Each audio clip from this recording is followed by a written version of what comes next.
esto hay que aclararlo. Nosotros como docentes y como docentes de la universidad pública tenemos, tenemos también una mirada política e ideológica sobre los temas que hacen a nuestro país, a nuestra región, y por supuesto es una mirada que nosotros tenemos desde un concepto latinoamericano.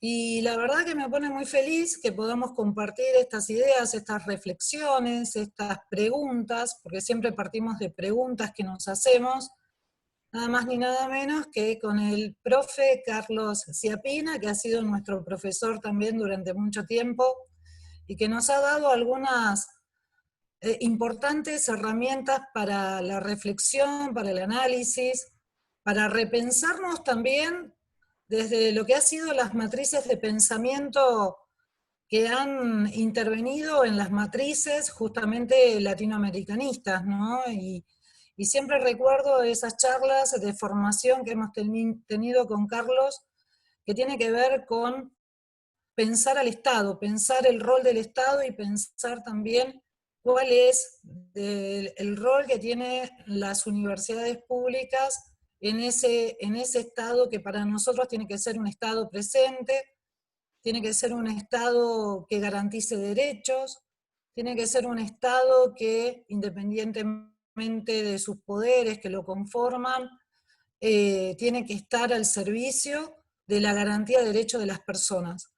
Y pensaba en esto del lawfare en Latinoamérica y reflexionaba porque, bueno, fue un tema que a nosotras y a nosotras, a nosotres y a nosotros como equipo docente nos atravesó durante muchos años. Y digo esto muchos años porque hemos venido investigando justamente a los medios de comunicación en tanto empresas y en tanto conglomerados dominantes sobre las subjetividades y sobre la construcción de discursos, mínimamente como equipo desde el año 90, desde los años 90. Así imagínense si no ha sido un tema para nosotros como cátedra, como de investigación, eh, y de reflexión. Y además porque estamos atravesados justamente porque somos docentes que nos conformamos en una asignatura que se llama Taller de Análisis de la Información, así de que siempre han sido temas que nos han preocupado y ocupado. Pero también digo que gracias por la oportunidad, porque cuando empezamos a hacer nuestros proyectos de investigación, también los hicimos desde un lugar que no puede ser neutral. Digo, siempre les piden a los investigadores y a las investigadoras o a las investigaciones de la universidad pública que no tienen que tomar posición. Y nosotros tenemos una mirada también desde dónde nos paramos para realizar una investigación. Y obviamente, cuando hice mi tesis de doctorado que tenía que ver con el lawfare, y yo puse como ejemplo, como un caso ejemplificador, lo que estaba sucediendo con Cristina Fernández de Kirchner, veníamos de un antecedente que tenía que ver con la judicialización de la política. Es decir, la judicialización de la política que había comenzado mucho antes del 2015 y que había comenzado mucho antes también de la judicialización de la Ley de Servicios de Comunicación Audiovisual. Y que tenía que ver también con lo que estaba sucediendo con los golpes blandos, con los denominados golpes blandos que se habían sucedido en varias regiones, en varios países latinoamericanos. Digo varias regiones porque tenemos a Centroamérica y también tenemos a la patria grande, como la definimos nosotros, América del Sur.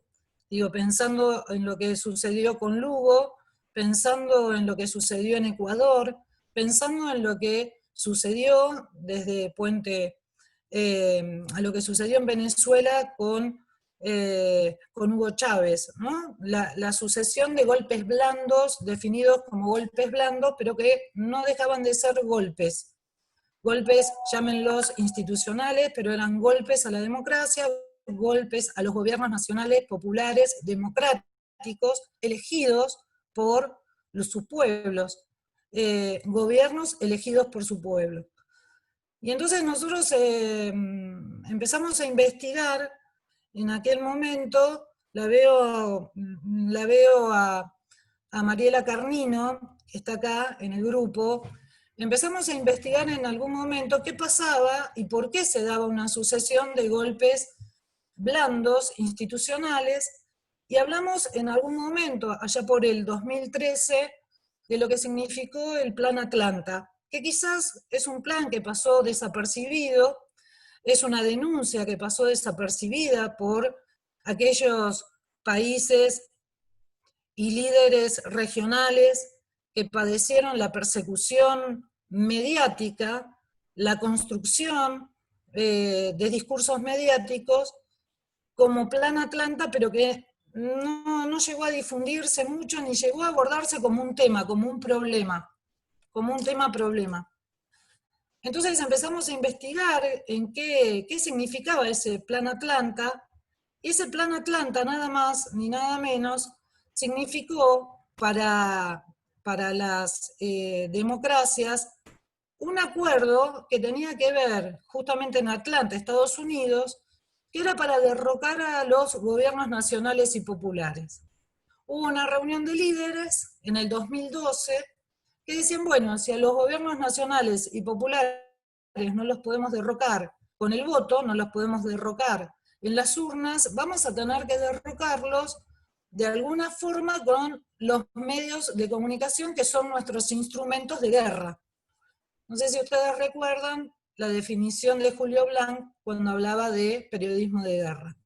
Y ahí comenzó una sucesión a través de los medios conglomerados, con los medios dominantes, a construirse un discurso que estaba dirigido justamente a quedarse con el sentido común, es decir, a atravesar nuestras subjetividades, a quedarse con el sentido común y a construir en el sentido común una idea que tenía que ver con discursos que dijeran, bueno, lo popular, lo nacional, lo latinoamericano siempre es, digo, desde la simplicidad, está relacionado con la corrupción. Está relacionado con la corrupción, y entonces ahí empezaron, justamente a través de los medios de comunicación, a denunciar actos de corrupción y malversación de fondos. Malversación que tenía que ver con usos indebidos de los recursos de todos y de todas, para el enriquecimiento ilícito. Eso es una parte, ese es un antecedente de lo que significó después lo que vamos a conocer como judicialización de la política, que es un tema que lo voy a dejar para Carlos Chiappina porque él lo va a explicar mucho mejor que yo. Pero el tema del lawfare tiene, a mi entender, ese antecedente actual. No quiere decir que la forma del lawfare, que es la guerra no convencional, la guerra justamente, la guerra jurídica como se lo define, en realidad es una forma muy económica para el poder real de intervenir y de derrocar gobiernos, de perseguir. ¿Por qué? Porque ya no necesitan tanques, no necesitan un contenedor para jugar al Justin y justamente mandar misiles. Los misiles los manda el Poder Judicial, los servicios de inteligencia, que eso es algo que en mi tesis yo lo abordé y lo investigué.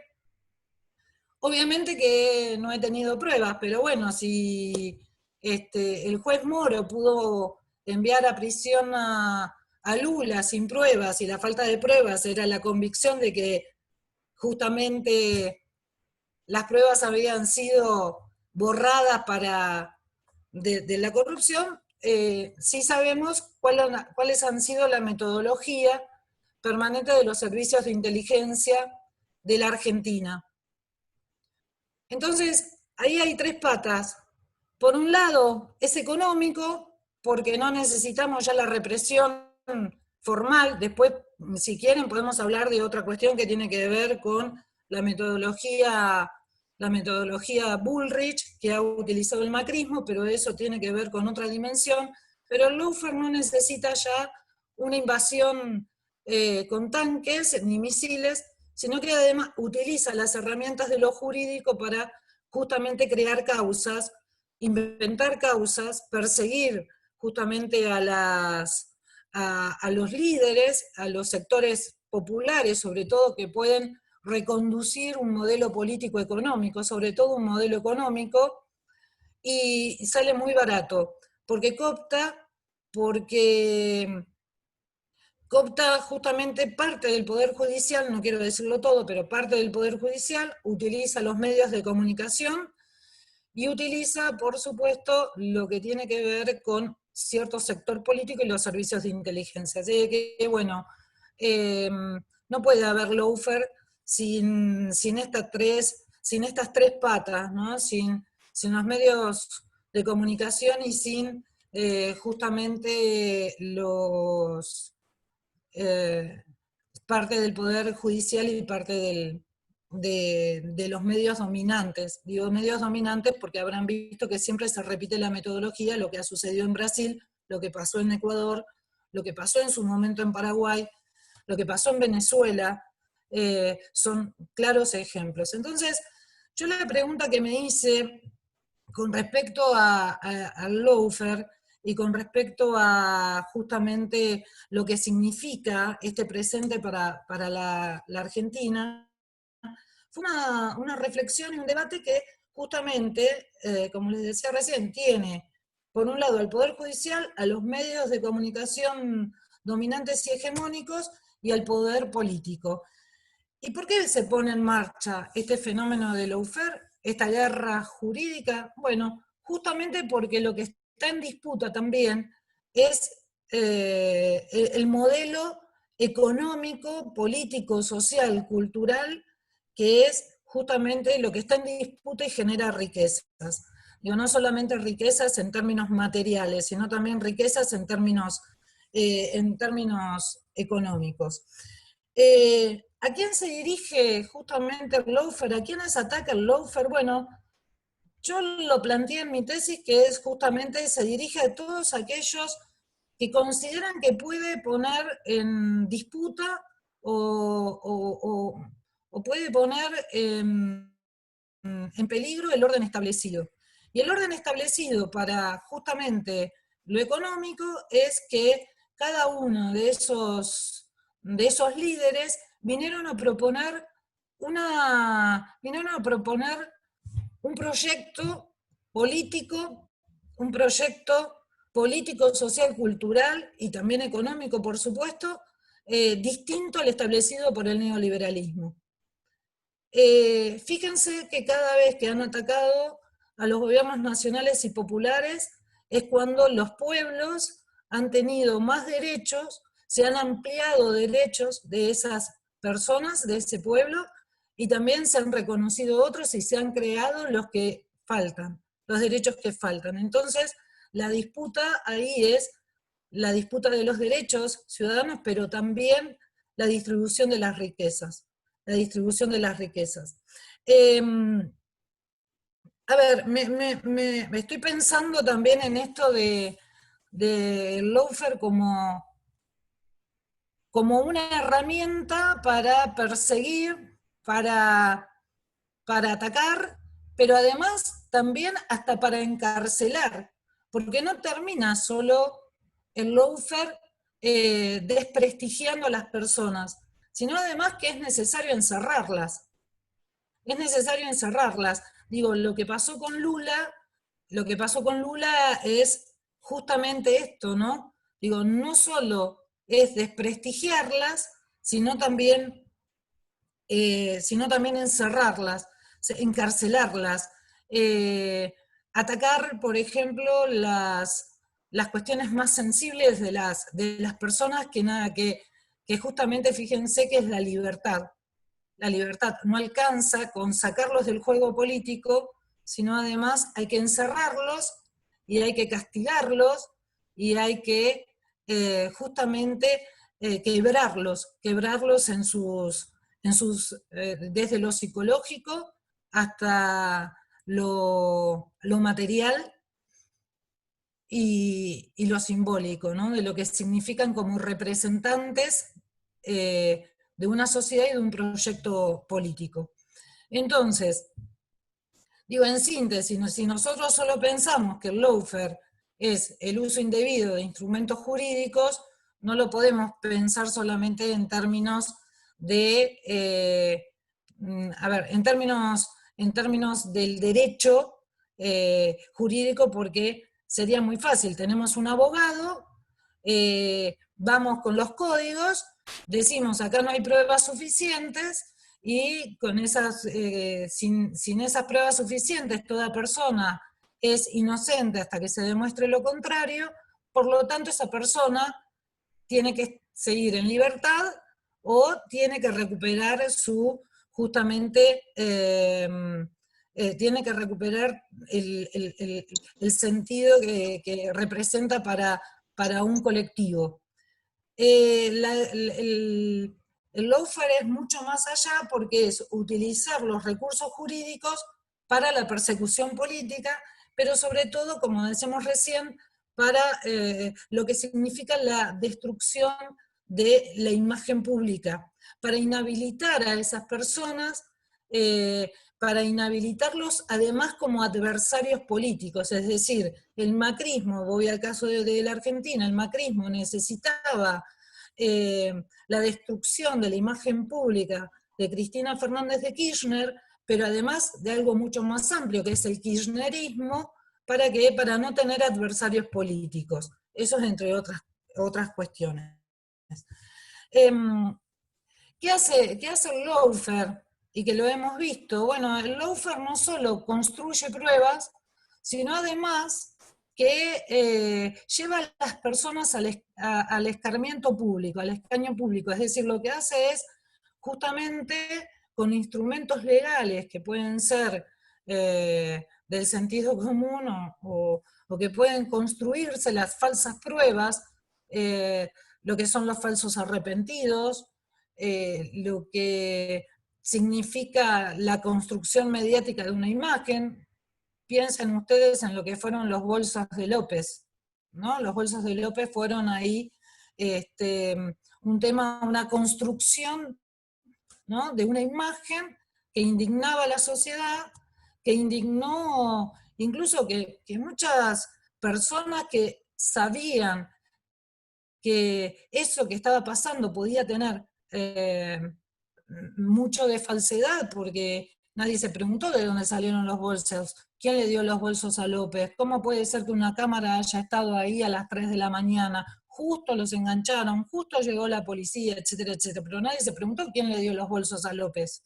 Eso por un lado. Pero sí lo que quedó en el imaginario, que había una persona revoleando bolsos de plata, revoleando bolsos de plata de la corrupción, justamente de la corrupción del kirchnerismo.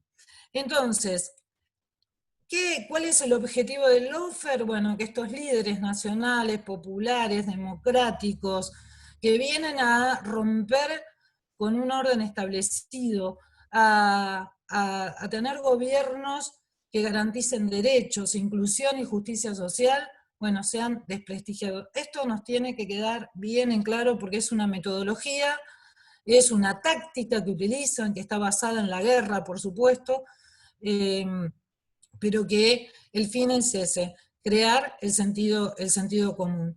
Es decir, crear la sensación de que esos líderes vayan perdiendo el apoyo popular. Por otro lado, también digo, pensando en esto del lawfare y pensando en lo que es el sentido del lawfare, como decíamos recién, es una guerra que le sale muy barato al neoliberalismo, y sobre todo porque tiene injerencia de parte del imperio, de parte, digo, ha sido una organización que no ha sido posible solamente no es posible solamente con los servicios de inteligencia nacionales de cada país, ni con el sector político de cada país. Esto es una estrategia que se diseñó y se conformó en poderes mucho más del imperio, más que, sobre todo para influir sobre Latinoamérica, ¿no? Digo, de la misma manera en que los 70 fueron las dictaduras cívico-militares, eh, las dictaduras terroristas de los 70 para cortar con un proyecto político latinoamericano. En la actualidad también sigue habiendo estrategias que tiene su diseño en políticas transnacionales. Yo en mi tesis lo dije y lo escribí. Miren, habría que ver quiénes van a la Embajada de Estados Unidos cada 4 de julio. Y ahí vamos a ver que hay mucha sintonía entre los que van a las embajadas a festejar el 4 de julio a la Embajada de Estados Unidos y lo que después aparece escrito en los medios de comunicación o en lo que dicen los medios de comunicación, pero también he encontrado fotos de, por ejemplo, Bonadío en la Embajada de Estados Unidos. Así que habría que ver eso. Dos cosas más y ya termino y le doy la palabra a Carlos.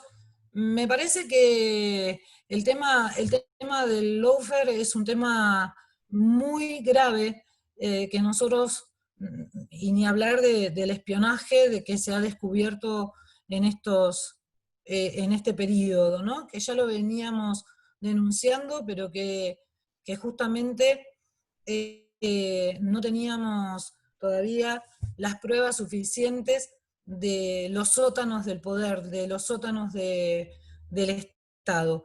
Pero sí tenemos que tener en cuenta que siempre los medios dominantes, los conglomerados, como Globo, como el Grupo Clarín, tienen una intencionalidad que es justamente la de conducir la realidad, y esa realidad está relacionada muchas veces con sus intereses, casi siempre sus intereses políticos y sus intereses económicos.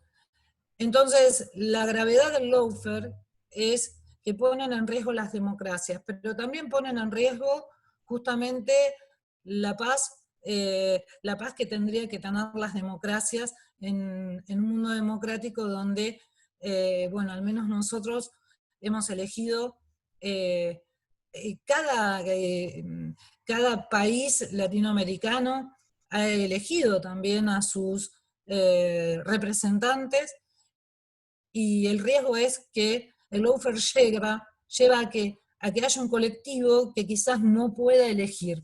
Fíjense lo que pasó en Brasil en su momento. No solo le hicieron un juicio político a Dilma Rousseff, sino además que dejaron a los brasileños, con ese ataque de lawfare, dejaron a los brasileños sin posibilidad real y concreta de representación. Pero por otro lado, también se cruza ahí una frontera que lleva incluso a la violación de los derechos humanos.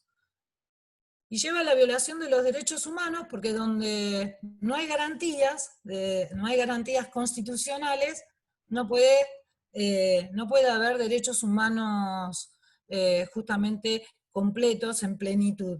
Es decir, no hay garantías para los ciudadanos. Esto le pasó a Cristina, le pasó a Lula, le pasó a Dilma, le pasó a Hugo Chávez en su momento, a Maduro, a Lugo, a Correa, con la misma metodología. Yo los invito a que ustedes pongan, por ejemplo, causa cuadernos, Ecuador, y van a ver que es la misma metodología que utilizaron en la Argentina con la creación de cuadernos que nadie vio ni nadie sabe que existen, o que son fotocopias de fotocopias, más allá del modelo del cuaderno Gloria o no, pero lo que sucede es eso, ¿no? Que, digo, se violan los derechos y las garantías constitucionales. Le pasó a los líderes, imagínense lo que nos puede pasar al resto de los ciudadanos que somos mortales comunes. Y por último, quiero solamente decir esto, ¿no? Que no solo es parte, y fue parte de un plan, y parte de una forma de controlar toda la impronta de la patria grande, nacional, popular, democrático, como decíamos recién, de ampliación de derechos y de considerar a las personas como sujetos de derecho, sino además que es una estrategia nueva para quedarse con los recursos, los recursos que siempre están en disputa, los recursos que tienen que ver no solo con la tierra, el agua, que tienen que ver con los recursos materiales, sino también con los recursos simbólicos y culturales. Es una manera de colonización nueva, es la colonialidad, es otra vez llevarnos a los pueblos latinoamericanos a estar sometidos. Por eso digo que es grave el lawfare, por eso me impresionó cuando fui investigando, me llevó 1 año y medio a hacer mi tesis, hablar con muchas personas, pero digo en síntesis, tenemos que ver, tenemos que tener en cuenta eso. Así que bueno, muchísimas gracias. Bueno, Eli, muchas gracias por tu intervención. Seguramente ahora volvemos y retomamos, varias de las cuestiones que planteaste en torno, ¿no?, a este mecanismo de persecución y de disciplinamiento, ¿no?, por todas las características que vos, tan precisamente enumerabas. Pensaba también en cómo en esto que hacías mención a que en la facultad y en las investigaciones de la facultad, todo este trabajo que se viene pensando hace ya varios largos años, en torno al derecho de la comunicación, ¿no?, en torno a pensar el derecho también del acceso a la información pública, todos mecanismos que estuvieron, profundamente en crisis en los 4 años de lo que fue el gobierno de Mauricio Macri, el escándalo, por ejemplo, del tráfico de datos con la consultora Cambridge Analytica, y cómo también el macrismo estaba vinculado en torno a esa red también de espionaje y de tráfico de información. Así que bueno, agradecerte nuevamente. Seguro ahora retomamos y calculo que también el profesor Ciapina retomará varias de estas cuestiones. Así que, Carlos, si te parece, te damos la palabra a vos. Bueno, muchas gracias, Lucas. ¿Se escucha bien? ¿Me escuchan bien? ¿Sí? Sí, perfecto. Buenísimo. Bueno, primero agradecerles la invitación a la Cátedra de Estudios sobre Política y Sociedad 3, de la Tecnicatura en Comunicación Pública y Política. Agradecer la invitación a la cátedra, particularmente a Lucas, y a todo el equipo de la cátedra, por un lado. Por otro lado, agradecerle a Elisa Gea su presentación y la riqueza de lo que nos ha expresado, y que no es solo su investigación, sino su trayectoria como docente investigadora. No digo no solo su doctorado, sino toda su trayectoria como docente investigadora. Y adelantar que obviamente no puedo estar más de acuerdo con todo lo que ha señalado. Así que excelente, y espero no reiterar algunas cuestiones, quizás buscar algunos matices para referirme al tema de la guerra jurídica como dispositivo disciplinador. Yo lo primero que quisiera señalar es que, digamos, la coyuntura latinoamericana en la cual surge la guerra jurídica o el lawfare, que obviamente la América Latina tuvo una década del 70 del siglo XX dominada por las dictaduras de derecha, genocidas, tuvo una década de los 80 que se denominó la década perdida, con una mezcla de hasta mitad de los 80 de dictaduras, en el caso de Chile hasta los 90, pero en la década de los 80 dictaduras militares que continuaron y gobiernos democráticos muy débiles, muy acotados y muy débiles frente a los factores de poder, ¿no? Entre ellos la deuda y las Fuerzas Armadas. Y tuvo una década de los 90 neoliberal, con una profunda despliegue del neoliberalismo, ¿no? El consenso de Washington desplegó el neoliberalismo a sangre y fuego realmente en toda América Latina. Digamos que hay entonces allí 3 décadas en donde el proyecto nacional y popular de nuestra gran patria grande, nuestra nación latinoamericana, estuvo ausente, estuvo en la resistencia, pero no estuvo en el poder o en los gobiernos. Para entender las fake news, perdón, el lawfare, después me voy a referir a las fake news, el lawfare, hay que entender que ese ciclo de más de 30 años se corta, primero con la emergencia del comandante Chávez en Venezuela, y luego con un conjunto de gobiernos nacional populares que van a dominar prácticamente casi todos los países de América del Sur y algunos de América Central, y el Caribe, la primera década y media del siglo XXI. O sea, el siglo XXI en América Latina es un siglo XXI de conquistas populares, de gobiernos nacionales, de intentos de alejamiento del imperio norteamericano, ¿no? de intentos de acrecentamiento de la soberanía popular, de la soberanía ambiental, de la soberanía en los recursos naturales, y es en ese contexto, ¿no? Yo siempre digo que si nosotros nos paramos en el año 2010, ¿no? Si tuviéramos el túnel del tiempo y nos paramos en el año 2010, miramos a América del Sur y tenemos de presidente a Cristina, a Mujica, a Lula, luego Dilma, a Evo Morales, a Michelle Bachelet, al comandante Chávez, a Correa en Ecuador. O sea, tenemos una América del Sur con casi una completa perspectiva nacional y popular. Hecho que no se había ocurrido nunca en nuestra historia, desde la independencia, ¿no? Y es en ese contexto en que las derechas latinoamericanas empiezan a buscar el modo de quebrar lo que para ellas era un modo de despliegue de un proyecto latinoamericano insoportable, ¿no? No solo insoportable políticamente, sino en términos de rentabilidad y de explotación humana y de los recursos naturales. Solo déjenme mencionar que si nos volvemos a parar en el 2010, bueno, tenemos la cumbre del 2005 que rechaza por primera vez en la cara al presidente norteamericano su propuesta de América, digamos, de Tratado de Libre Comercio para toda América. Allí con él presente, los líderes latinoamericanos le dicen en la cara, frente a todos los medios de comunicación, ese proyecto no lo vamos a tomar en cuenta. También hecho único en la historia reciente de América Latina.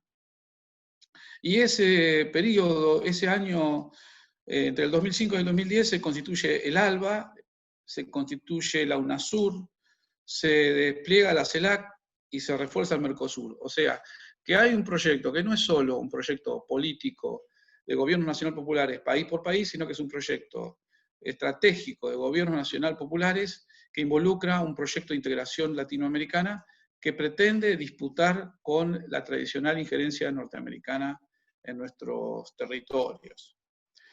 Es allí entonces, en ese contexto, en el que surge la búsqueda de las derechas de una estrategia, que no podía ser militar, habida cuenta del desgaste profundo que las estrategias tradicionales de las derechas, los golpes de Estado, tenían y tienen todavía hoy el golpe de Estado tradicional en América Latina.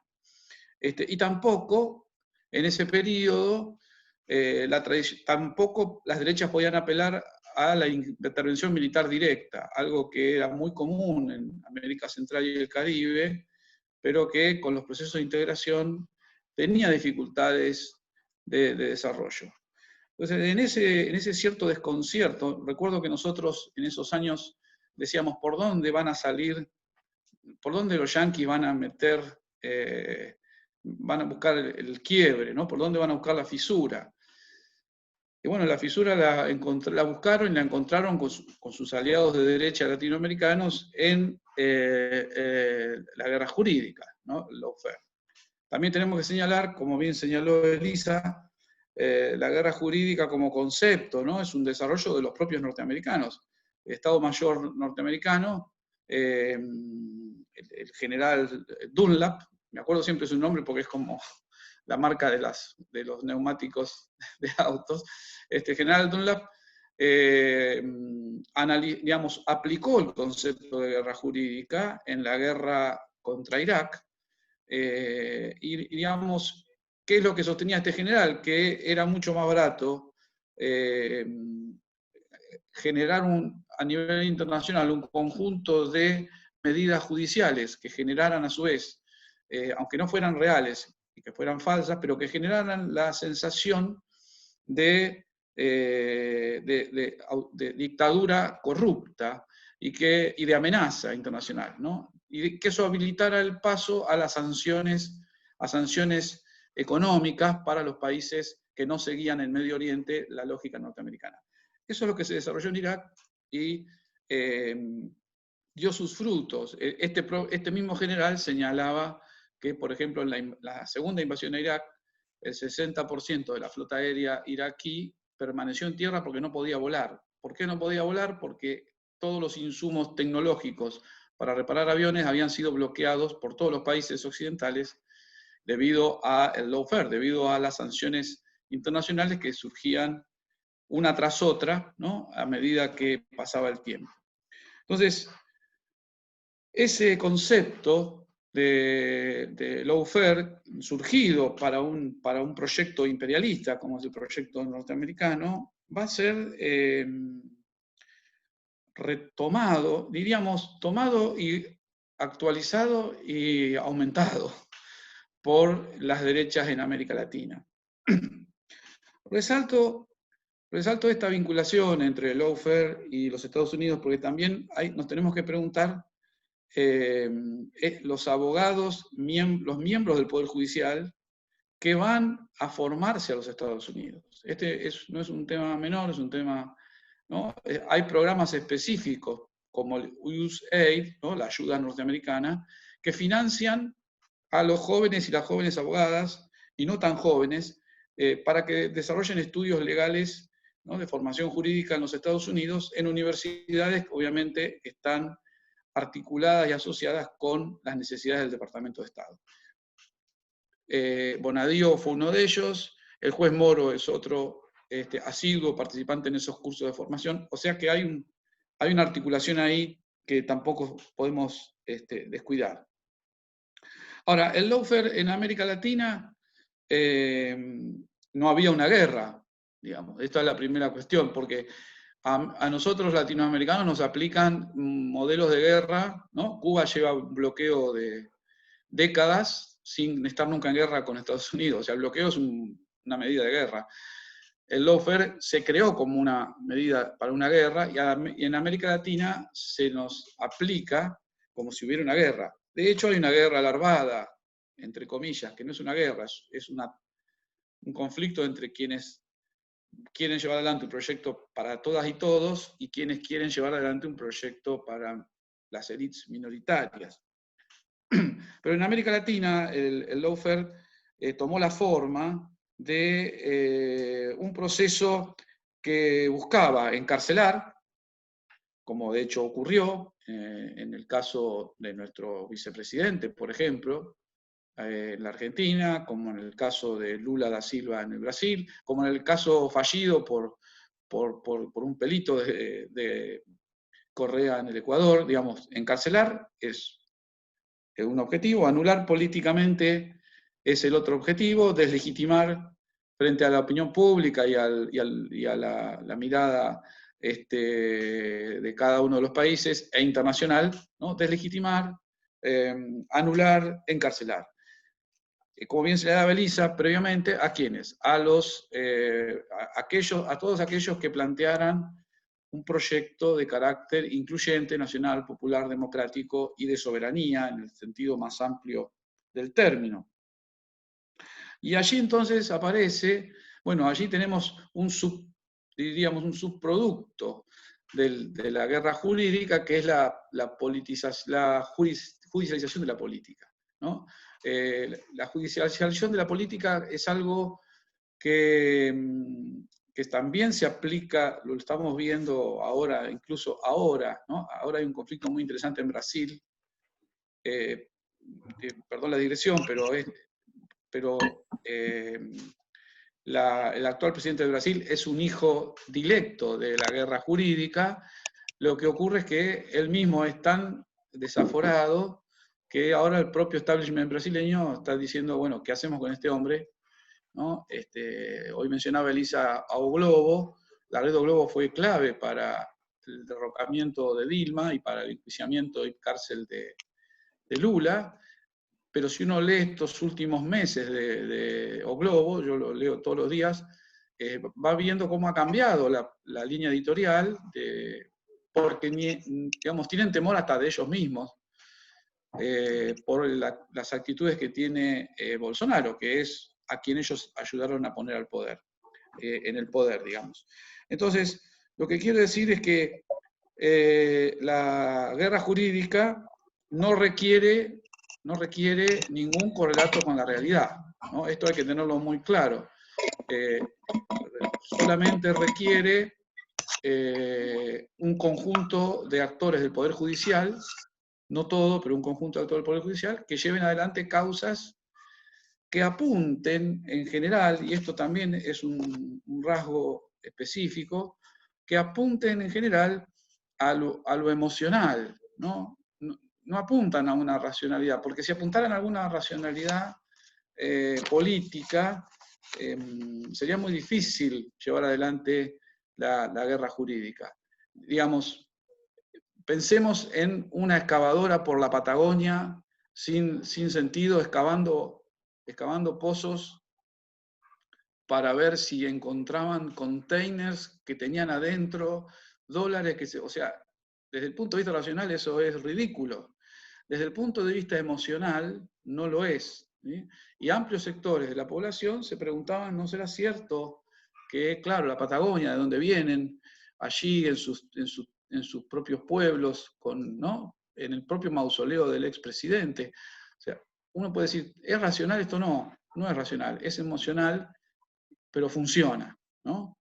Hay un cierto nivel en donde funciona. Lo mismo en el caso de Lula, en Brasil, ¿no? La condena de Lula en Brasil es paradigmática, no hay un solo contacto con la realidad, ¿no? O sea, Lula no tiene nada, no posee ningún bien ni de ningún tipo, eso quedó demostrado y sin embargo en esa misma causa fue encarcelado. Y entonces allí hay una conexión que sí me interesa señalar, que es entre lawfare, fake news, ¿no? La guerra jurídica y las noticias falsas son una unidad, funcionan articuladamente, ¿no? Y no es casual que el concepto también de noticia falsa, de fake news, por eso las nombramos siempre en inglés, que es muy molesto, pero bueno, también surgió en los Estados Unidos, ¿no?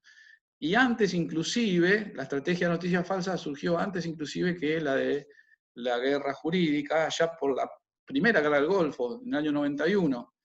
Recordarán ustedes que en esa primera guerra del Golfo, Saddam Hussein tenía armas de destrucción masiva de origen de químicas.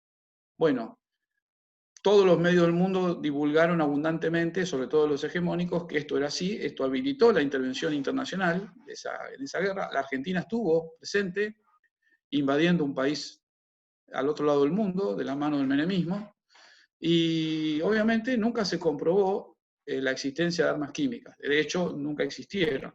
Sin embargo, la guerra se llevó a cabo, Irak se se dividió en 3 grandes regiones y funcionó.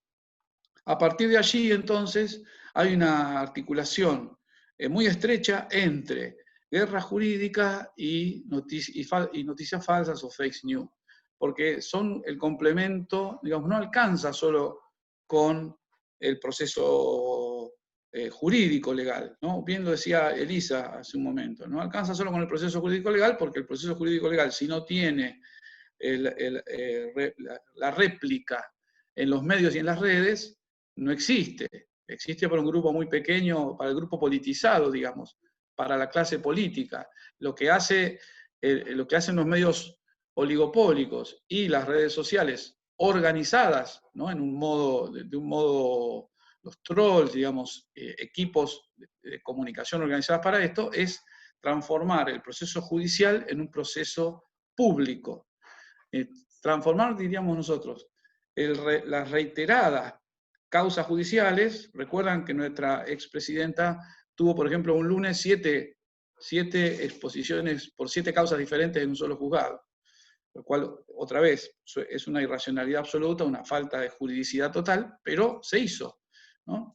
Y entonces, ¿qué es lo que qué logran las fake news? Logran precisamente transformar las causas judiciales en un hecho público, notorio, que vuelve muy difícil la marcha atrás, ¿no? Que vuelve muy difícil la marcha atrás, sobre todo en la deslegitimación pública de los líderes o las lideresas en América Latina, con ciertas limitaciones, ¿no? Evidentemente, uno podría decir, Lula y Cristina, por ejemplo, son impenetrables a la guerra jurídica de la fake news, ¿no? A ambos, digamos, el apego popular no se ha disminuido por esas razones, ¿no? Quienes la apoyan o lo apoyan ha continuado, pero en otros casos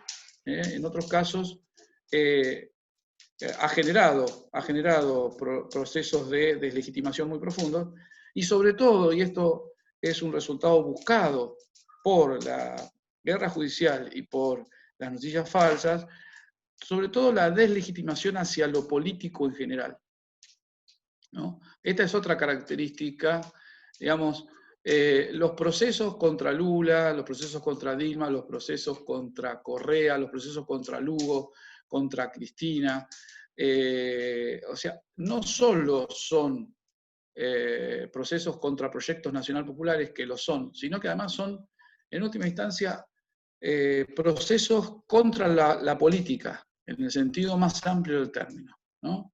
Y no es casual que los emergentes políticos son muy poco políticos, digamos, luego de estos procesos. Bolsonaro no es un político tradicional, ¿no? Es un hombre asociado, primero, que es un hombre que viene de las Fuerzas Armadas, y segundo, que su principal sostén son los evangelistas, ¿no? En el Brasil, por ejemplo.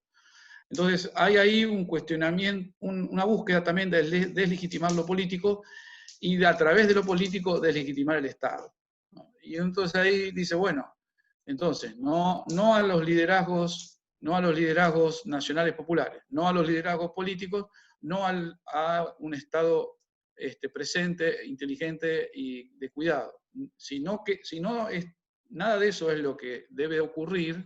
¿Qué es lo que queda? Bueno, queda el neoliberalismo deslocalizado, ¿no? O sea, hay ahí detrás de la estrategia de la guerra jurídica y de la fake news una estrategia en última instancia que se vuelve, y sobre todo en América Latina, se vuelve una estrategia que solo acepta todo aquello que tiene que ver con el despliegue del neoliberalismo deslocalizado, o sea, en última instancia, con la reconfiguración de un proceso neocolonial en América Latina, ¿no? Y allí también quería señalar, simplemente como para ir cerrando, estos procesos de guerra jurídica y de noticias falsas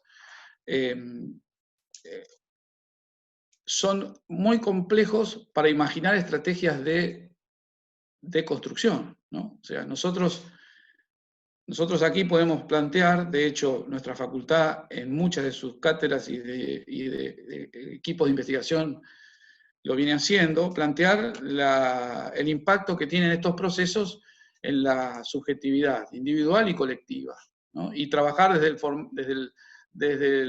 diríamos, desde el universo de la educación en todos sus niveles, la deconstrucción de una subjetividad neoliberal, ¿no? O sea, batallar en las subjetividades individuales y colectivas para deconstruir esa lógica que solo acepta el mandato neoliberal. Y ese es un modo, ¿no? Ahora, los otros modos son mucho más complejos, ¿por qué? Primero, porque en el caso de la guerra jurídica implica transformaciones profundas del Poder Judicial en América Latina. Y el Poder Judicial es, de todos los poderes, todos lo sabemos, cada vez que vamos a un juzgado y tenemos que decir su señoría, decimos, bueno, estamos en la época colonial.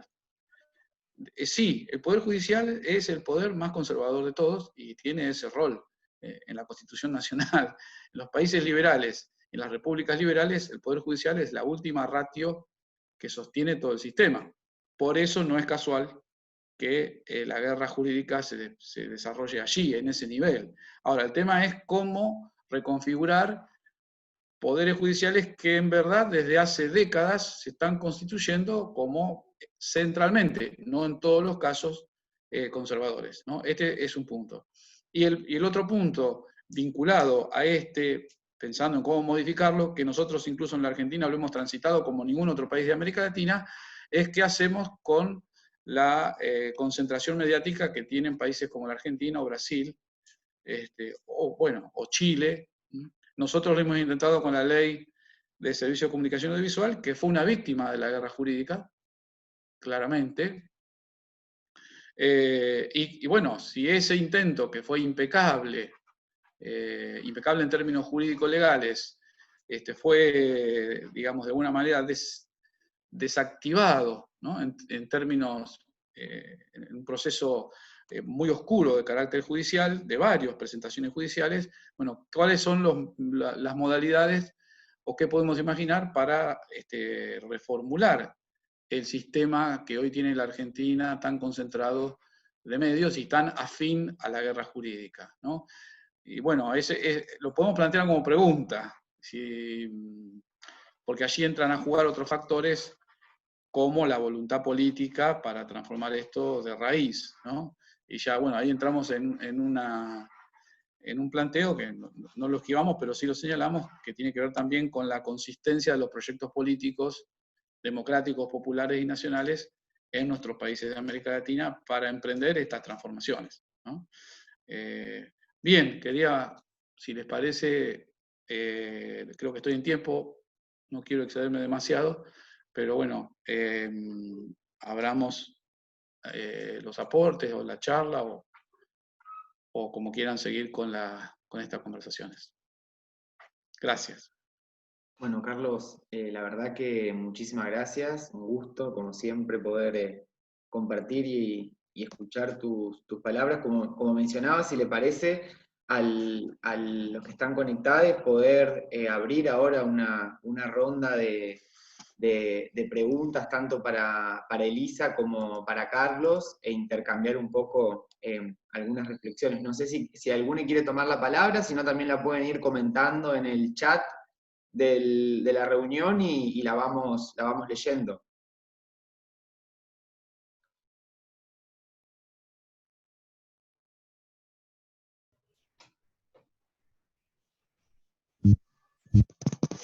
Hola, hola, ¿se escucha?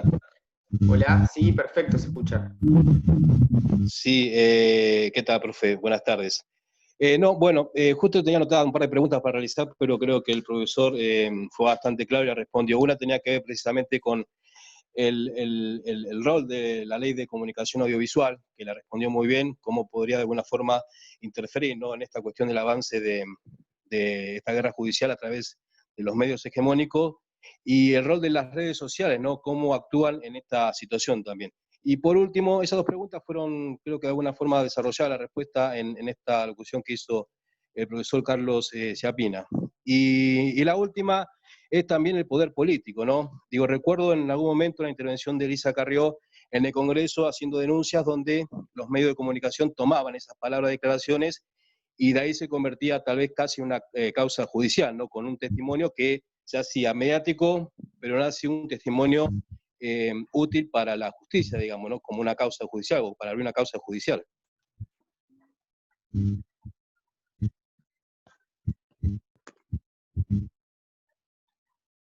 Sí, no sé si vos... yo contesto la pregunta. La pregunta sí para todos, ¿no? Sí. Ah, bien, no. Simplemente decir que sí, tal cual vos lo señalás. Digamos, hay una articulación política de derecha, o sea, políticos y políticas, ¿no? Medios de comunicación y causas judiciales. Lo que ocurre es que en el caso de la Argentina, hay un ruido de fondo, no sé si... en el caso de la Argentina, esta articulación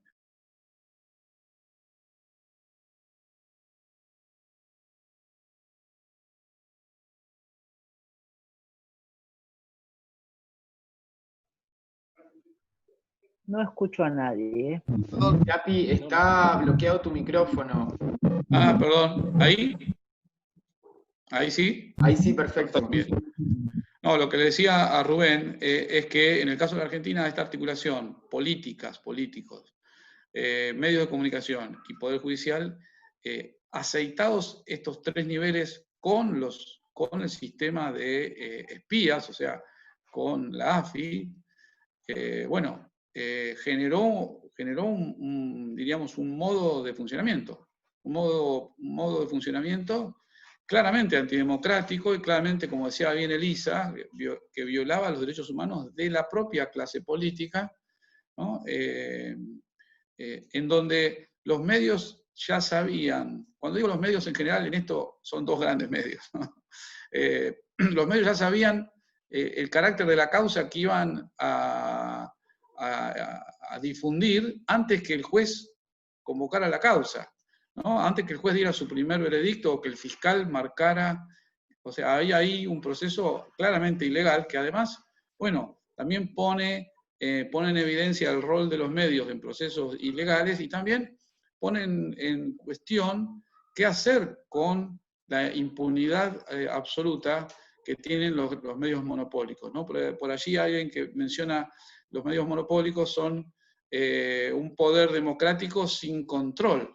Es el único poder que no tiene control, no tiene ningún control, no hay contrapeso de poderes y de hecho no hay responsabilización, ¿no? Entonces allí tenemos un problema, porque si Clarín puede pergeñar impunemente una causa judicial con un espía que paga el Estado, con un fiscal en connivencia con el propio medio de comunicación, y con un juez en connivencia con el propio medio de comunicación, y sacar la noticia antes que el fiscal y el juez la den a conocer, y eso ha ocurrido repetidas veces, si eso puede ocurrir, bueno, despidámonos de la división de poderes o del sistema democrático. De hecho, nos están imponiendo la agenda un monopolio mediático, ¿no? Estas son las cuestiones que han traído aparejado la guerra jurídica y el lawfare en Argentina. Sí, Elisa, que quiere intervenir. No, quiero agregar algo a lo que dice el profe Cepina, que justamente también hay otra gravedad, que no es solo la pérdida de la independencia del Poder Judicial como garantía de derechos constitucionales ciudadanos, sino también hay una cuestión de connivencia, de metodologías, hoy lo nombraba Cepina, con respecto a lo que fueron los golpes cívico-militares clericales, porque también habría que agregarle esa connivencia de los 70, que tiene que ver con la apropiación incluso de las cuestiones materiales. Miren, hay un caso que es el del grupo Indalo, y yo cuando hacía la investigación para mi tesis, recordaba lo que significó papel prensa. Cuando se apropió el diario Clarín en su momento, y La Nación particularmente, de las acciones de papel prensa, compró papel prensa y se lo quita a la familia Greiber. ahí, ¿no? Firman, y todos saben lo que ha significado papel prensa. En esta oportunidad, fíjense cómo también le quitan la libertad a los propietarios del grupo Indalo, y la intención era quedarse con las empresas del grupo Indalo, que no es poco, porque no estamos hablando solamente de que se están quedando con empresas mediáticas, sino que también había una relación empresarial de algo tan poderoso como es la empresa de petrolera, ¿no? La empresa de combustible, oil, combustibles. Entonces, hubo un apriete, una construcción de causa, una falsa acusación, privación de la libertad, de llevar a las personas hasta la tortura, porque también estar privados de la libertad es una situación de tortura, ¿no? Una situación de tortura que tiene que ver con lo psicológico, con el hacinamiento, con ser escuchados, con ser amenazados, digo, rompen vínculos familiares, exponen a un expresidente a ser apresado en calzoncillos, disculpen la expresión, en calzoncillos, digo, en su lugar más íntimo que es su hogar, frente a su hijito, a su esposa.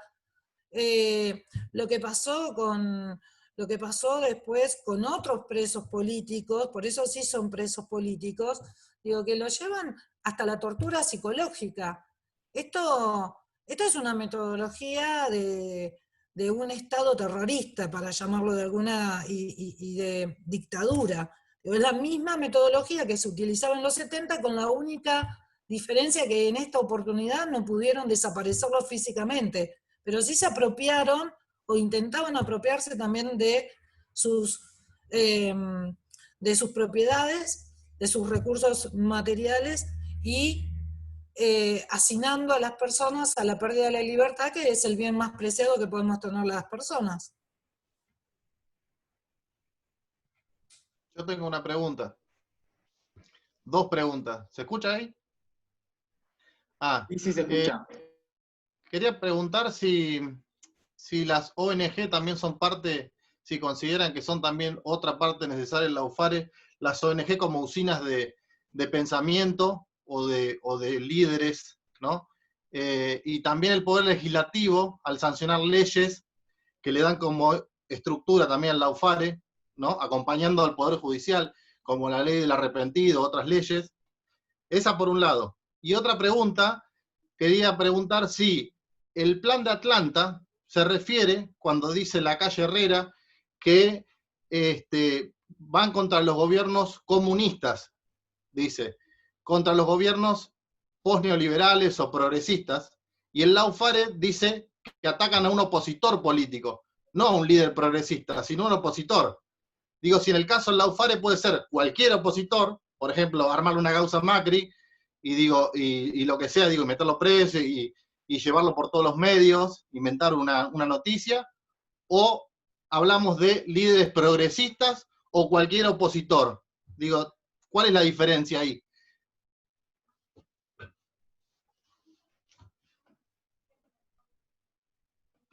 ¿Se escucha?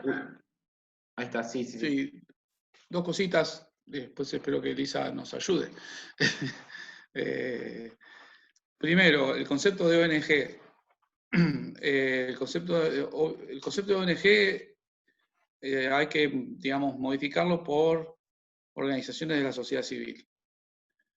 Y allí, digamos, porque ONG está bien, se usa mucho, pero es típica de la fraseología neoliberal de los 90, son organizaciones no gubernamentales, ¿no? Donde habría cierta, por llamarse no gubernamentales, ya serían probas y eficaces y eficientes, no como el Estado. Entonces yo diría mejor organizaciones de la sociedad civil.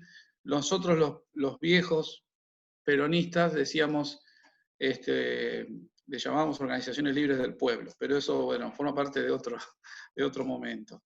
Lo que quiero decir con esto es, sí, cuando uno dice las organizaciones de la sociedad civil forman parte del entramado del lawfare y de las fake news, sobre todo del lawfare, sí, y hay que decir cuáles son, porque en realidad hay un universo de organizaciones de la sociedad civil. Por ejemplo, la mayoría de los movimientos sociales tienen organizaciones de carácter social y civil que no forman parte de ese entramado, ¿no?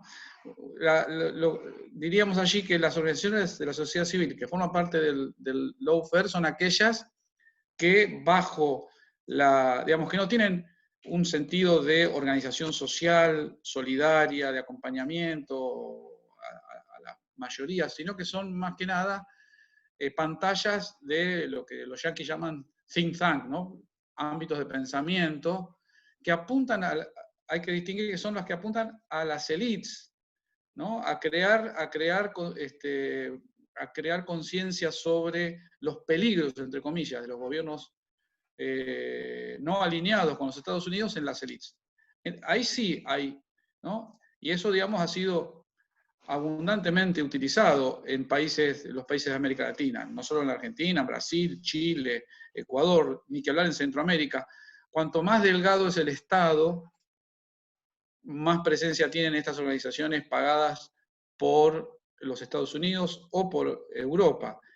Hay que distinguir también, no todas las pagadas por Estados Unidos ni todas las pagadas por Europa forman parte del eje del mal, ¿no? Pero sí, muchas de ellas lo son, como yo mencioné, el programa de ayuda, el AIDS USA, ¿no? la ayuda norteamericana. Esa es una cuestión.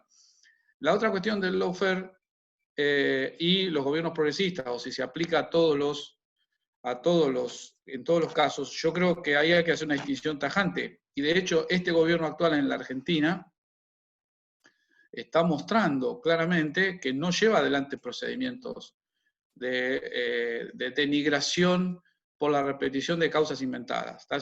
De hecho, en todos estos meses de investigación judicial, no hay nadie con una prisión preventiva, ¿no? Del gobierno anterior, que uso y mal uso de un mecanismo transitorio como la prisión preventiva, ¿no? sin ningún freno. Hubo miembros del gobierno anterior al macrismo que tuvieron prisiones preventivas de años, lo cual es un absurdo y una terrible vulneración de los derechos humanos. No hay, digamos, igualdad de procedimientos. Hoy yo señalo y sostengo, en la Argentina hay un absoluto respeto a los procedimientos judiciales. Y eso no ocurre. El lawfare está asociado a los gobiernos de derecha.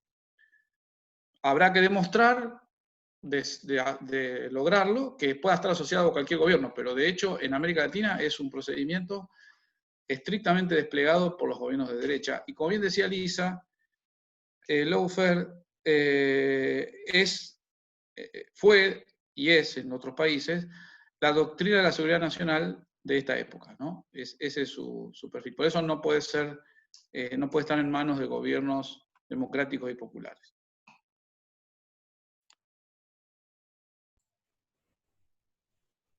Agrego solamente una cuestión más a la pregunta, y que tiene que ver con esto, me anoté algunas cuestiones con esto que señalaba Carlos.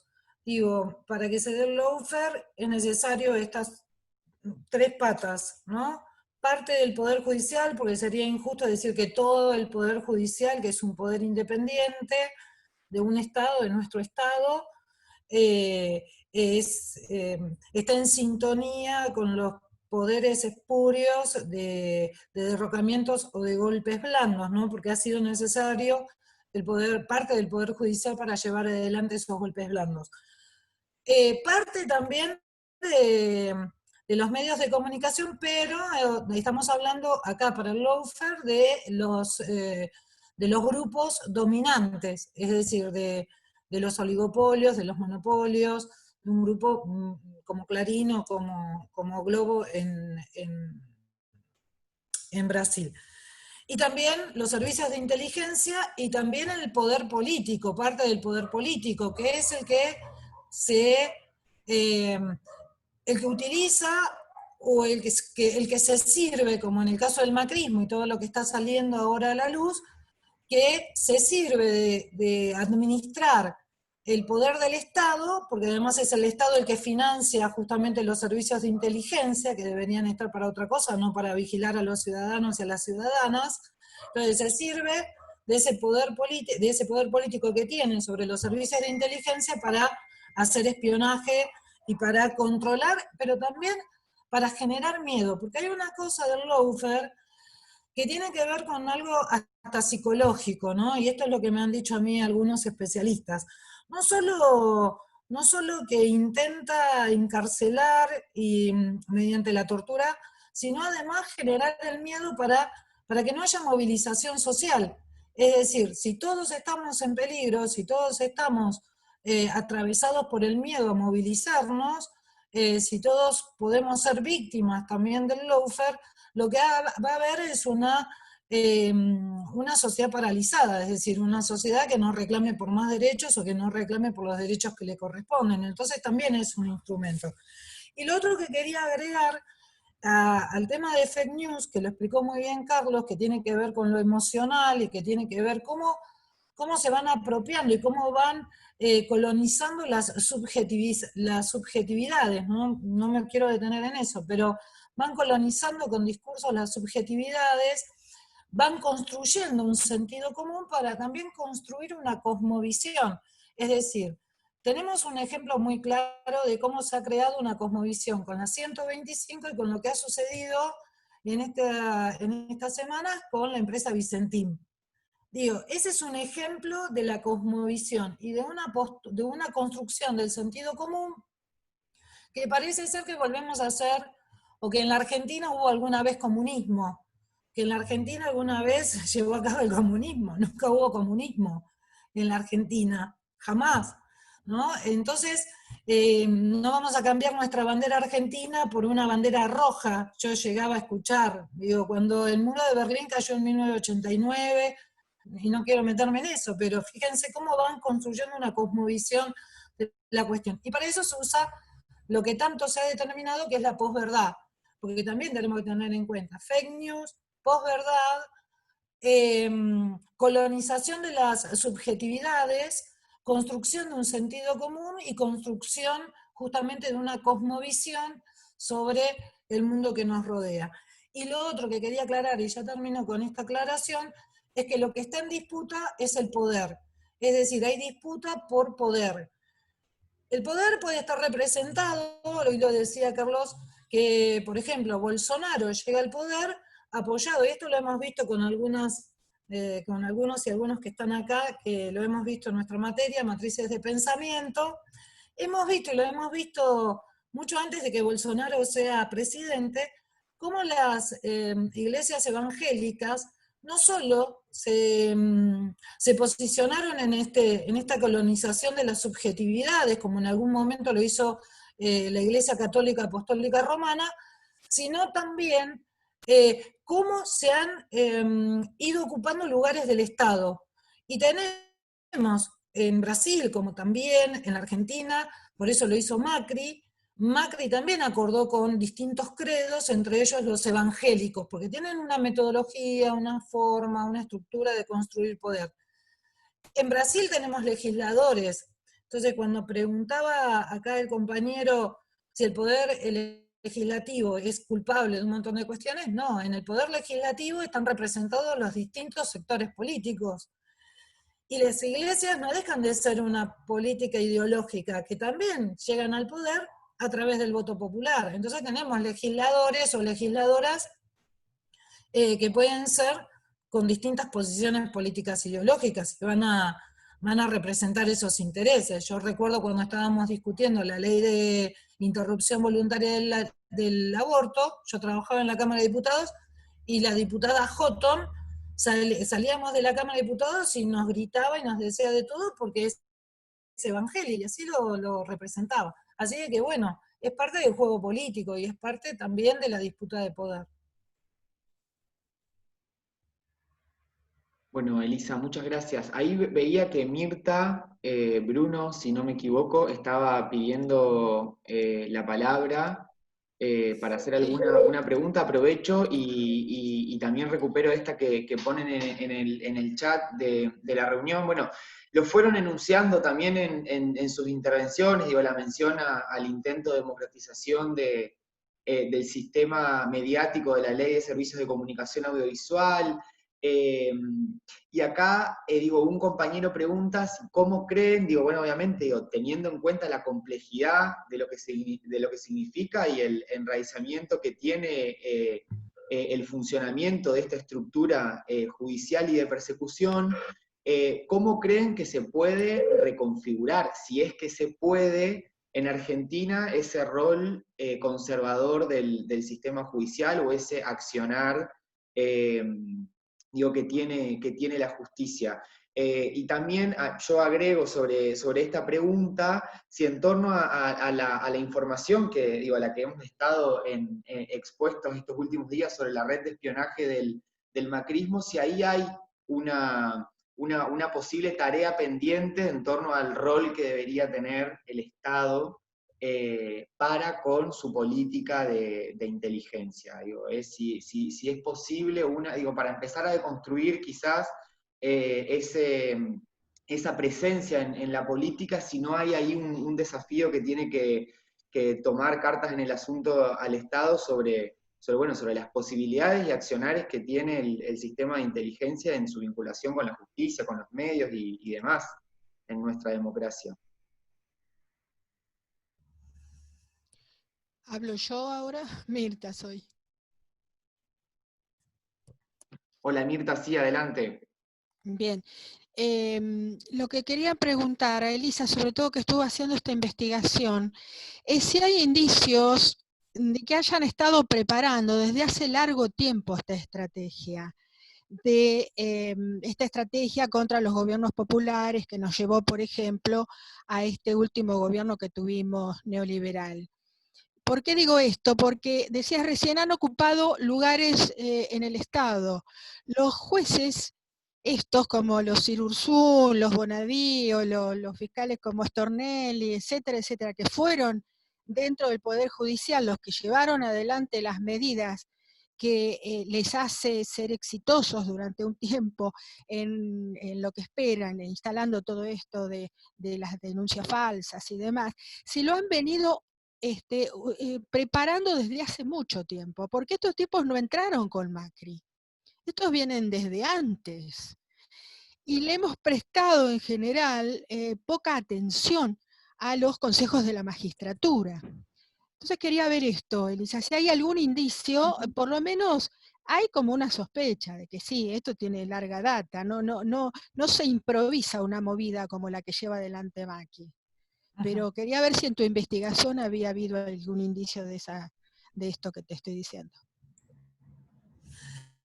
Bueno, hoy Carlos daba justamente una síntesis de lo que significa el Poder Judicial. El Poder Judicial siempre ha sido uno de los poderes más conservadores y hasta yo agregaría que hay una impronta también en el Poder Judicial conservador, pero además de élite. Es decir, hay una cuestión de clase, hay una cuestión de élite y de clase que se han sentido siempre desde un lugar que es impartir justicia. Fíjense, nada más ni nada menos que impartir justicia, interpretando, por supuesto, las leyes, pero interpretando las leyes en función incluso hasta una matriz de pensamiento que nosotros diríamos en estos tiempos un poco desactualizadas. No quiero meterme en otros temas. En realidad lo que yo estuve investigando tenía que ver con buscar las huellas como en un estado de arte de cuándo se habían utilizado estas metodologías, que no estaban definidas como lawfare, porque como bien lo explicó el profe, es una definición que viene la guerra jurídica de un militar norteamericano, pero esas metodologías que tenían que ver con el poder de la palabra, el poder de la verdad, el poder del enjuiciamiento, tendríamos que irnos como mínimo a la época de la caza de brujas, que era una misma metodología. Fíjense, por ejemplo, que lo que sucedía en la persecución a las personas que eran acusadas de brujos o brujas, primero se llegaba con una denuncia de un vecino, que era una suposición. Suponían que tal o cual vecino o vecina, como se lo decía, alguien había cometido un acto diabólico, ¿no? Un acto diabólico que era su relación con el diablo. Entonces, aquellas personas que se arrepentían y confesaban sus pecados eran perdonados o eran enviados a la cárcel durante un periodo determinado. En cambio, las personas que no podían demostrar que no eran brujas eran llevadas a la hoguera. ¿Y quiénes se quedaban con todas con todas sus propiedades? Bueno, se quedaban justamente el poder político o se repartían sus bienes entre las personas, pero había arrepentidos y había que demostrar que vos no eras una persona que ejercía la brujería. Es decir, es una metodología, la Inquisición. Eh, o, por ejemplo, bueno, hay una charla mañana con Bielsa, ¿no? Lo que es la construcción de causas para encarcelar o de acusaciones para encarcelar. Entonces, la verdad es que las huellas de esta metodología, de esta táctica eh, para debilitar a un otro, sobre todo, es una táctica vieja. La planificación, yo creo que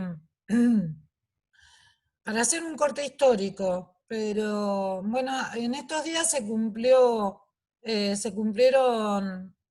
justamente un aniversario del bombardeo a Plaza de Mayo y de la proscripción del golpe del 55, y fíjense que durante 18 palabras, durante 18 años no se pudo decir ni siquiera la palabra Evita ni Perón, ni siquiera peronismo. Y se acusaba y se encarcelaba con falsas pruebas y se acusaba. Y creo que también hay una estrategia, esto que decíamos de la construcción de la fake news, posverdad, bueno, de la construcción de discursos para construir un sentido común y una cosmovisión sobre el mundo que nos rodea, que además esa cosmovisión tiene que ver con nuevos valores, con valores sociales, ¿no? ¿Qué valor le damos a determinadas cuestiones? El lawfare como estrategia lo que ha hecho es crear nuevos valores éticos y morales que hacen que, no sé, mucha gente salga el fin de semana a decir, no quiero la bandera roja, quiero mi bandera. Comunistas expropiadores. Digo, me parece que esa es la estrategia discursiva que utilizan siempre.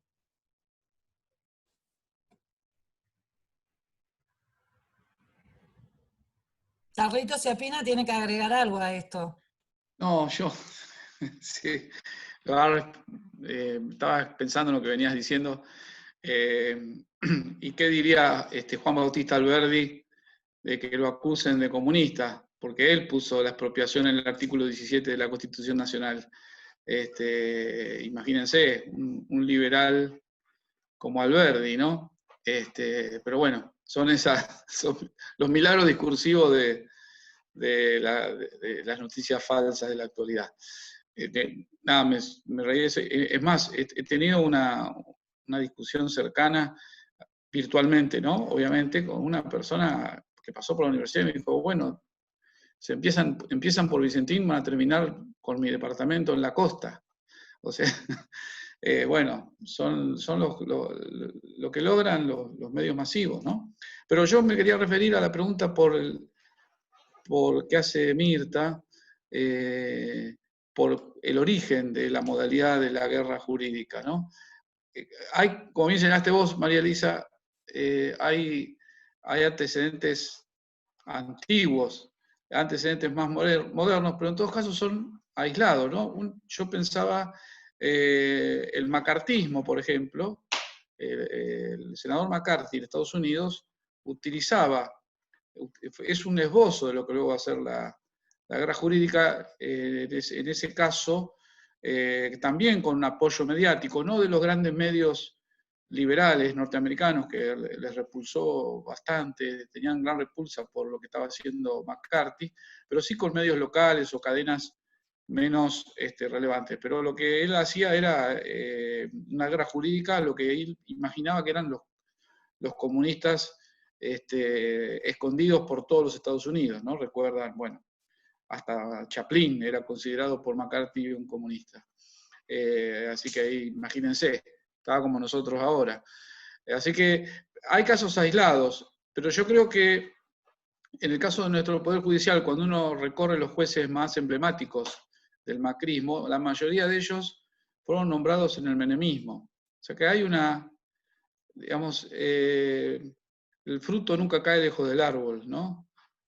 Hay ahí un entramado, no porque el menemismo haya imaginado el lawfare, sino porque ha designado personeros de la derecha en el Poder Judicial. Y entonces, estas personas han sido siempre lo mismo. Lo que pasa es que no encontraban la estrategia política que articulara su modo de pensar y su modo de actuar. Esa estrategia política la encontraron con el macrismo pro, ¿no? O sea, yo diría, los últimos años del gobierno de Cristina y el macrismo se gestó como política, y en el macrismo se desplegó, ¿no? Digamos, no es que hubo un armado inicial imaginado con décadas, pero sí que los sujetos que llevaron adelante y que llevan adelante la guerra jurídica están desde hace décadas en disponibilidad, diríamos, entre comillas, y cuando surge la vocación y la voluntad política con poder, como fue el macrismo, entonces allí se alinean los planetas, diríamos, ¿no? Entonces se articula la derecha Clarín, que estuvo siempre, los Bonadío y los Moro, que estuvieron desde hace décadas, y el poder político de derecha, allí se articulan, ¿no? O sea, yo quiero decir, hay una matriz, para volver a un concepto que me gusta utilizar mucho, lo mencionó Luis al principio también, hay una matriz de derechas que echa mano de todo lo que puede para interrumpir los procesos nacionales populares. Durante décadas fue las Fuerzas Armadas o la intervención norteamericana. Eso hoy no es viable, entonces echa mano de lo que verdaderamente es corromper el sistema judicial y político, porque es un acto de corrupción, ¿no? También es parte de las noticias de las fake news y del lawfare, el concepto de corrupción que nosotros manejamos, ¿no? Es un concepto neoliberal y novecentista, ¿no? Que es la corrupción de los dineros del Estado, que no debe existir, obviamente. Pero hay otras corrupciones que son tan graves como esas, ¿no? que impactan sobre los derechos humanos en general, y que son la corrupción del Poder Judicial, que es terrible para nuestros derechos, para el de todas y el de todos, ¿no?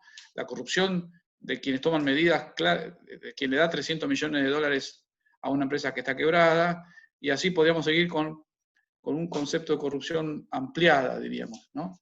Pero bueno, un poco sí reiterar que digamos, la derecha está siempre, y está siempre presente. Recuerden, qué sé yo, se creó una comisión especial para juzgar a Perón en el 55 después del golpe, ¿no? O sea, también allí había una estrategia judicial que fracasó porque no había nada que encontrar, o al menos no encontraron nada. Pero bueno, a eso me quería referir, que no hay una fecha precisa ni una reunión específica, sí se van articulando hasta que encuentran diríamos, la frecuencia de onda en que se vuelve viable, en este caso, la corrupción del sistema judicial, ¿no?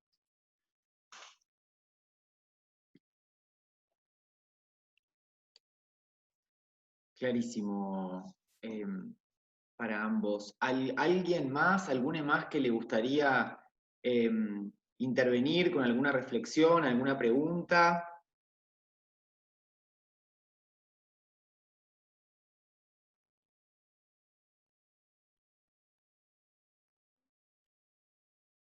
Bueno, yo no sé, Carlos, Elisa, si alguno quiere agregar alguna cuestión más. Sí, a mí, digo, yo un simple comentario también, retomando un poco, Eli, lo que dijiste vos al principio, de situar nuestras preguntas y nuestras investigaciones y discusiones en el marco de la universidad pública en la Argentina y también en función de esto que comentabas vos, Siapi, ¿no? De cómo toda la estructura de nuestro poder judicial se forma, se ha formado y se forma en lo que es la matriz colonial, que se implanta desde de los Estados Unidos en estos programas y cursos que tienen gran parte de los funcionarios del Poder Judicial, ¿no? La importancia que nuevamente nos trae señalar el rol que debe tener en la formación de profesionales la universidad pública, ¿no? De seguir discutiendo el rumbo de la matriz de pensamiento y que claramente, con todo esto que veníamos conversando, no es casual el vaciamiento, el intento de financiamiento del macrismo y de todos los gobiernos de derecha sobre toda la estructura de lo público, fundamentalmente lo que fue para nosotros en la universidad los 4 años, ¿no? del macrismo. Eso me parecía importante señalar, sobre todo con esto. Ahí hay un gran desafío de la universidad pública en la formación de sus profesionales, que el día de mañana van a tener que formar parte o seguir discutiendo lo que es la configuración ideológica del sistema judicial en la Argentina. Yo, si puedo, en relación justo a lo que estás diciendo, y para que se dé la palabra y cierre María Elisa, que sería un gusto que ella cierre. En esto que vos señalás, Lucas, me hiciste recordar una cosa que es clave. Uno de los primeros actos del Poder Judicial corrupto que tenía el macrismo fue iniciar una causa a las 52 universidades nacionales de la Argentina. O sea, no olvidemos eso, ¿no? O sea, imagínate qué otro sentido podía tener eso que disciplinar a uno de los ámbitos claves para lograr desenmarañar y analizar y señalar las perversiones jurídicas, entre otras, ¿no? Pero digamos, las jurídicas centralmente, y el proyecto neocolonial que estaba llevando a cabo el macrismo. No es para nada casual que una de las causas más importantes de ese periodo haya sido una causa judicial conjunta a las 52 universidades nacionales, no a las privadas, a las públicas, acusándolas de corruptas. Por supuesto que hacia el día de hoy transcurrieron los 4 años y no hubo nada que pudieran probar, pero intentaron disciplinar por la vía judicial también a las casas de estudio, porque ese es uno de los ámbitos claves para, como todo el sistema educativo, formal y no formal, el ámbito clave para poder operar sobre la deconstrucción de la subjetividad neoliberal, ¿no? Entonces, ahí apuntaron tempranamente, ¿no?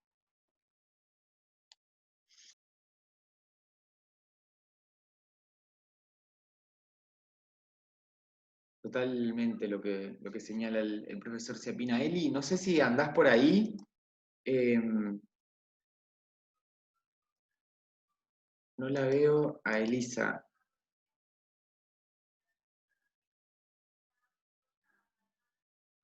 Creo que se le desconectó. Bueno, no sé si alguno más quiere agregar o compartirnos algo para ir cerrando esta conversación.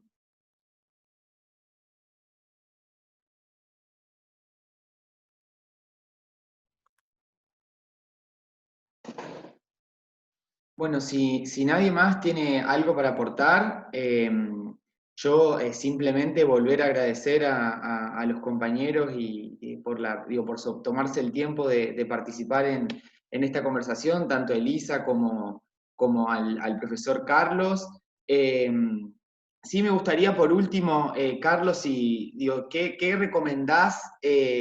Algunas lecturas, nosotros venimos discutiendo y trabajando algunos materiales en el marco de la cátedra, pero así algunas cosas que hayas estado leyendo o viendo, digo, ¿no? Obviamente, digo, también puede ser algún material audiovisual, digo, que hayas visto en estos días, o que te parezca importante o central como para aportar a la lectura y a la discusión en torno a este tema. Y también, como mencionaba Eli, lo último, como para seguir profundizando en la discusión, como mencioné al principio, esta charla se da en el marco de nuestra materia de estudios sobre política y sociedad 3, pero también se da en el marco y en la articulación de lo que son las actividades llevadas adelante por el mes del periodista en la Facultad de Periodismo.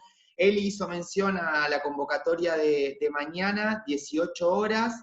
Se va a estar también desarrollando vía Zoom la charla sobre medios de comunicación y lawfare, el poder judicial y la comunicación en nuestras democracias, con la participación de Rafael Bielsa, Graciana Peñafort, Andrea Varela, nuestra decana, y Lucas Arrimada. Así que dejar hecha esta invitación también para mañana. Pueden encontrar el link de inscripción y la información más detallada también en la página de la facultad.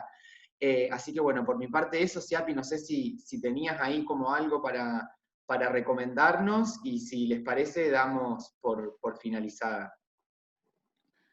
Sí, digamos, no, yo recomiendo las lecturas en esta línea de vincular los procesos latinoamericanos y el lawfare. Me parece que hay una diversidad enorme de materiales, pero yo recomiendo darse una vuelta siempre por la biblioteca virtual Claxo, porque allí, digamos, se escriben autores que a mí me han enseñado y me siguen enseñando muchísimo en relación al tema. Recomiendo las lecturas de Emir Sader, por ejemplo, las lecturas de Atilio Borón, para entender el contexto político-social en el que se da el lawfare. Y obviamente, para trabajar específicamente el lawfare, yo creo que hay que seguirla muy cercanamente a Graciana Peñafort. Está teniendo una claridad completa. Obviamente también Zaffaroni, ambos nos han dado charlas en nuestra propia facultad, pero además hay un abundante material que van escribiendo y compartiendo, tanto Zaffaroni como Graciana, incluso nuestra compañera, la doctora Analía Elíades, que también ha trabajado en estas temáticas. Son todas lecturas que a mí me han iluminado con respecto a esta temática, y me parece que son claves para seguirlas, ¿no? Creo que por ese lado podemos tener una mirada de una perspectiva interesante sobre el tema del lawfare.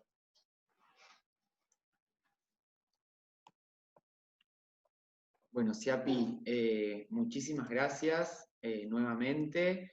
Gracias a cada uno y a cada una por tomarse este tiempo para participar en esta conversación, en este diálogo tan necesario. Ahí está Elisa. Eli, ¿nos escuchás? Te habíamos perdido, no sé si Eli nos escucha. Ahí veo que apareció.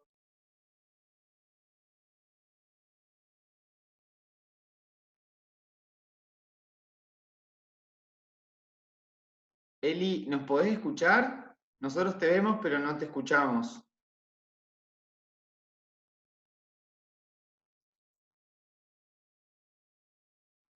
No.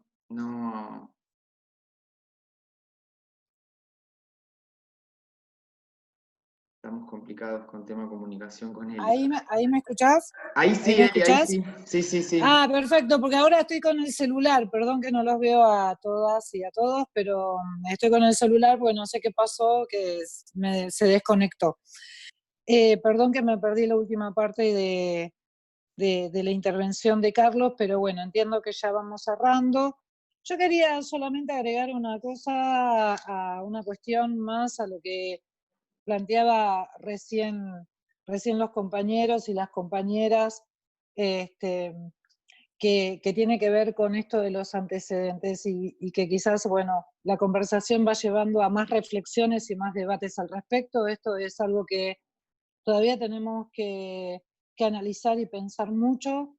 Tenemos que investigar desde nuestros propios lugares y ámbitos de investigación, recién Carlos hablaba del Estado, ¿no? Y que justamente el lawfare también está circunscripto en las ideologías de derecha. Es una cuestión política ideológica de la derecha, ni hablar de la ultraderecha.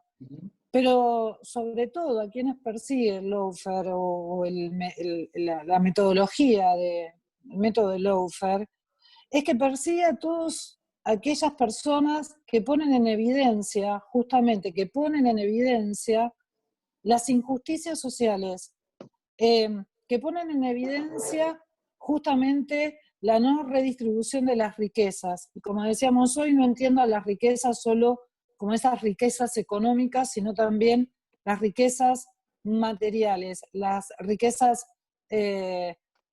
simbólicas son más que importantes también en esta disputa de poder, porque lo que se disputa es justamente, por un lado, las subjetividades, el sentido común, pero por sobre todas las cosas para poder imponer un modelo político-económico que hoy se llama neoliberalismo, en algún momento fue el liberalismo, en otro momento fue el capitalismo, se ha ido ayornando los nombres, pero es lo mismo.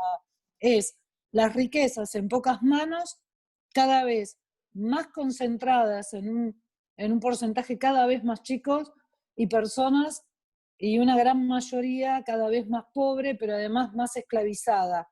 Lo que se está disputando también es un nuevo sentido de la esclavitud actual, ¿no? Y esto abre otros debates, pero el lawfare lo que hace es justamente perseguir a aquellas personas que ponen en evidencia las injusticias sociales. Y por el otro lado es justamente quebrar todo nuestro sentido de soberanía e independencia económica, soberanía cultural, económica y política. Así de que me parece que esta estrategia nosotros tenemos todas las capacidades, todos los saberes, todas las improntas y matrices de pensamiento, como dice el profe Ciapina, y los saberes de nuestros pueblos originarios que han sido grandes resilientes, ¿no? Resilientes a las injusticias, y también los saberes y las prácticas y las enseñanzas de nuestro querido Simón Bolívar y San Martín. Así de que, bueno, tenemos que pensar en pos de eso, ¿no? Bueno, muchísimas gracias, Eli. Gracias a todos nuevamente, tanto, digo, particularmente a Elisa y a Carlos, como decía, por haberse tomado este tiempo de participar en esta conversación, digo, claramente, digo, por todo lo que hemos mencionado, digo, no solamente se torna necesario, sino casi obligatorio, ¿no? Digo, como tomarse un tiempo y discutir en torno a cómo se configura todo este entramado, digo, fundamentalmente en una carrera de comunicación, en una tecnicatura digo, que trabaja en pos de la comunicación pública y de la comunicación política. Así que bueno, por mi parte, volver a agradecerles a los dos, volver a mencionar mañana 18 horas, la charla que vos también, Elis, hacías mención de medios y lawfare, el poder judicial y la comunicación a nuestras democracias, con Bielsa, Peñafort, Andrea Varela, en nuestra facultad. Esto va a estar colgado, la grabación de la charla en el canal de YouTube de la facultad, por si alguno quiere volver a escucharla, a revisarla, y también obviamente para compartir y para difundir lo que fue este rato de conversación entre todos. Así que bueno, por mi parte, nuevamente muchas gracias. Gracias a Ciapina, porque siempre nos hace reflexionar y pensar. Ha sido mi profe durante muchos años, también como docente, así que bueno, y gracias a ese grupo maravilloso que tienes ahí, Lucas, que yo los conozco y las conozco porque nos hemos cruzado en la tecnicatura, y la verdad que nos hacen crecer y reflexionar mucho. Así de que muchas gracias por estar ahí, y bueno, felicitaciones porque ya están en las últimas instancias de la tecnicatura, y eso también es parte de nuestro rol como docente y de la universidad pública, pensar y reflexionar sobre nuestras democracias. Bueno, muchas gracias, nos vemos y nos seguimos encontrando en próximas conversaciones. Adiós. Muy buena la charla.